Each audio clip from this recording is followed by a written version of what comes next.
La mañanera de Ángel correspondiente al lunes de la semana que hoy comienza, lunes 3 de agosto del año 2020.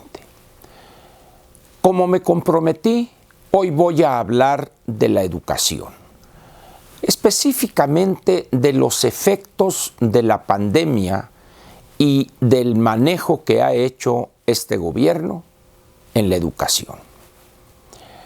Lo primero que quiero compartir con usted es que al frente de la Secretaría de Educación Pública está una persona que se ha caracterizado por haber convertido un problema en un completo desastre. Me refiero a Esteban Moctezuma, una persona que, sin duda alguna, tiene méritos, prendas personales indiscutibles, que le han servido, lo ha demostrado a lo largo de casi 15 años o un poco más, que es un excelente director de una fundación privada cuyas habilidades, las de él, le han permitido descargar en el gobierno federal en turno buena parte de los costos de proyectos específicos o fundamentales o más importantes de la fundación que dirigía. Sin embargo, contrario a este desempeño de primera calidad, diríamos, al frente de la Secretaría de Educación Pública en estos 20 meses ha sido una verdadera tragedia para el país. Recordará usted que poco antes de la toma de posesión o de entrar este gobierno López y su gabinete a gobernar el 1 de diciembre del año 2018, llegando a la casa donde se reunían con el ya presidente electo, declaró orondo Esteban Moctezuma: a partir del 1 de diciembre voy a estar despachando desde la ciudad de Puebla, afirmó él, sobrado, soberbio.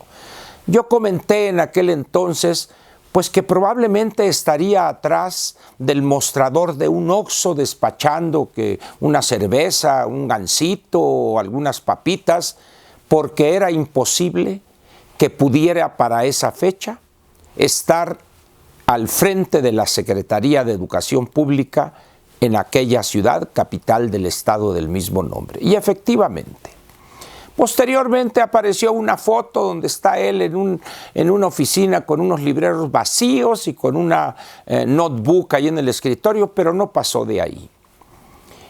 A partir de esos días, Moctezuma se dedica a condescender con estos gángsters, estos delincuentes de la CENTE, y echar abajo lo que había costado tanto trabajo construir, la reforma educativa aprobada durante el gobierno de Peña. No era la reforma educativa perfecta, sin duda alguna, pero al menos había recuperado el control de la educación y la nómina para el gobierno federal, para el Estado mexicano.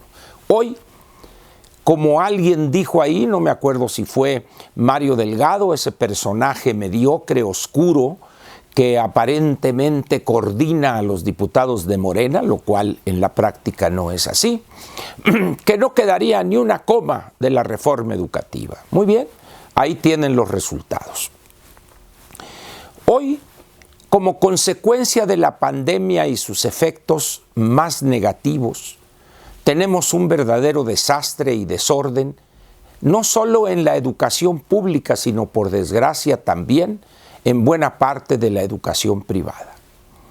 Hoy, usted como padre de familia difícilmente podría afirmar que sabe lo que va a pasar con el ciclo escolar, que también como consecuencia de este manejo irresponsable por parte del secretario de Educación, bien a bien, nadie sabe cuándo comenzará. Que si en septiembre, que si en octubre, que si híbrido, que si esto. Es decir, hay una situación de irresponsabilidad tal que muchos padres de familia en este momento han decidido, no sé si en las próximas semanas cambien de punto de vista, pero han decidido que sus hijos entre comillas, pierdan un año lectivo. El otro problema que hay es el desorden en materia de infraestructura tecnológica. ¿Cómo es posible que se afirme que podrán darse clases a distancia o usando la internet en un país donde los hogares, las casas de clase media baja hacia abajo, que no son pocos, son millones de hogares en esas condiciones, solamente de ellos un poco más del 10% tienen acceso a internet y no en todos hay el número de computadoras necesario para que cada uno de los 2 o 3 niños de esas familias puedan estar conectados. Si uno está en la primaria, otro en la secundaria, y que además haya un buen ancho de banda en ese hogar, en esa casa, para poder estar conectados sin problema alguno.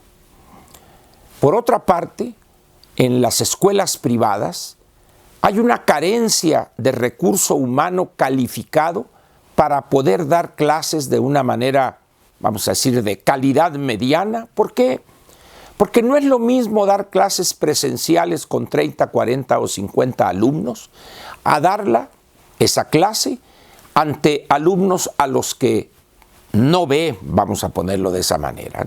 No es la palabra correcta, pero pongámoslo así para tratar de reflejar una situación donde el maestro está solo en un aula o en un pequeño estudio y los alumnos pueden estar, en algunos casos, a 5, 10, 15, 20 kilómetros o a cientos de kilómetros. México, pues, está hoy pagando carencias acumuladas durante muchos años. Nadie pudo imaginar que íbamos a estar en una situación como la que hoy enfrentamos. Esta situación, dada su complejidad y las carencias estructurales que tenemos, frente a la necesidad imperiosa de cambiar casi de la noche a la mañana de clases presenciales a clases a distancia, ante esa situación impensable, nuestros funcionarios prácticamente no saben qué hacer. Y no crea usted que en el sistema privado de educación sí saben qué hacer. Lo que sí saben es cobrar.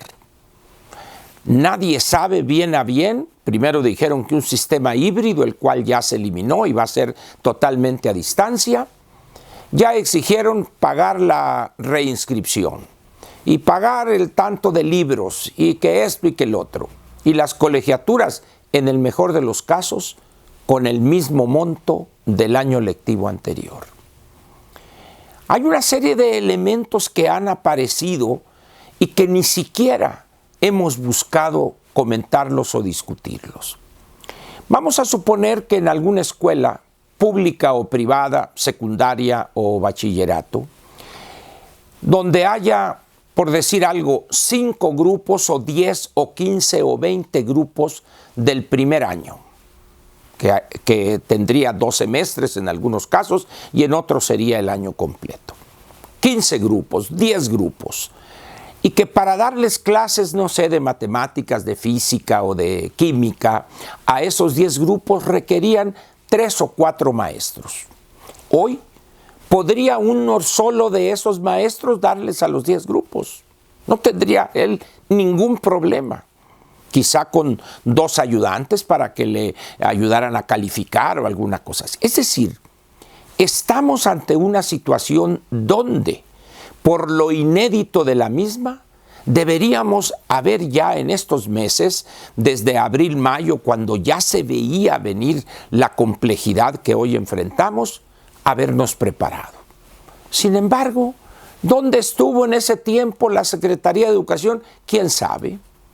¿Dónde estuvieron muchas escuelas privadas? ¿Quién sabe? Pero se acerca el momento de empezar un ciclo escolar que nadie sabe bien a bien cómo será. Lo único que han sentido cientos de miles de padres de familia es la necesidad de pagar. Ahora bien, ¿qué va a suceder en esos hogares de clase media que perdieron los dos padres su empleo, por ejemplo? ¿O qué va a pasar cuando los dos trabajaban y ante la necesidad de que sus 2 o 3 hijos se queden en casa, uno de los dos padres tenga que quedarse? Es decir, repito, estamos ante una situación inédita que también requeriría o habría requerido propuestas de solución inéditas. Hoy, repito lo que dije hace unos momentos, prácticamente nadie sabe algo, lo más mínimo siquiera para generar tranquilidad y confianza en los padres de familia. Por otro lado, no pocos padres de familia ante la pérdida del ingreso o, si eran empleados públicos, la reducción del salario y la cancelación del aguinaldo, quizá les impida incluso mantener a sus hijos en escuelas privadas. Pero resulta que a estas fechas ya no pueden inscribirlos en escuelas públicas porque el periodo ya pasó.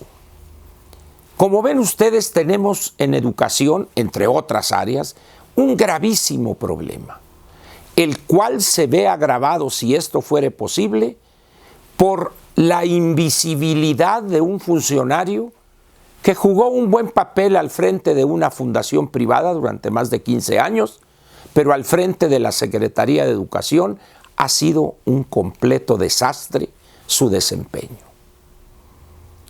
¿Qué va a pasar con todos esos problemas, entre muchos otros que mencioné?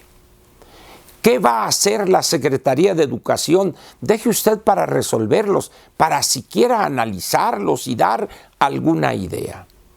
¿Y qué va a pasar también con no pocas de esas escuelas privadas que no han tenido la mínima consideración de reducir algunas cuotas mensuales o la cuota de reinscripción, dada la situación que no pocos de los padres de familia que tienen a sus hijos en esas escuelas privadas puedan sufragar? Ahí quedan pues algunos comentarios aparentemente desordenados de un tema que cada día, cada semana que pase, va a darnos nuevas sorpresas. Esperemos pues que los padres solos, dejados casi al garete, pues puedan encontrar algún remedio de solución, porque confiarse en la Secretaría de Educación Pública y en este gobierno que solo busca votos y recuperar la popularidad perdida de su presidente, es incapaz siquiera de plantear de manera objetiva y seria el problema que hoy representa durante este tiempo de pandemia y durante los meses que vienen algún remedio de solución. Le deseo buena suerte en este viacrucis que seguramente ya está inmerso usted en él. Muchas gracias y lo espero mañana martes, aquí en la Mañanera de Ángel. Gracias.